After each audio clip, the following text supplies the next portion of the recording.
All right, we have a brand new duplex listing hitting the market in South Minneapolis that's just 4 blocks from Lake Harriet, and we're having an open house this Sunday, September 22nd from 2 to 4 p.m.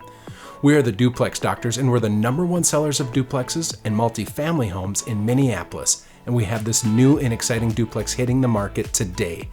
This duplex is just 4 blocks from Lake Harriet in South Minneapolis. The original woodwork and built-ins have been maintained throughout to combine the charm and craftsmanship of historic Minneapolis with modern updates. This impeccably well-kept duplex features separate utilities, dishwashers, and an oversized deck with treetop cover that's perfect for grilling. This duplex is located within walking distance of everything you've come to love about South Minneapolis, like the Rose Gardens, Minnehaha Parkway, and gorgeous Lake Harriet, along with the coffee shops and restaurants, which creates a walk score of 70. The huge basement and high ceilings offer plenty of space for storage, and it's currently rented at $1,700 a month, with tenants also paying gas and electric. Come visit us this Sunday, September 22nd from 2 to 4 p.m. We look forward to connecting.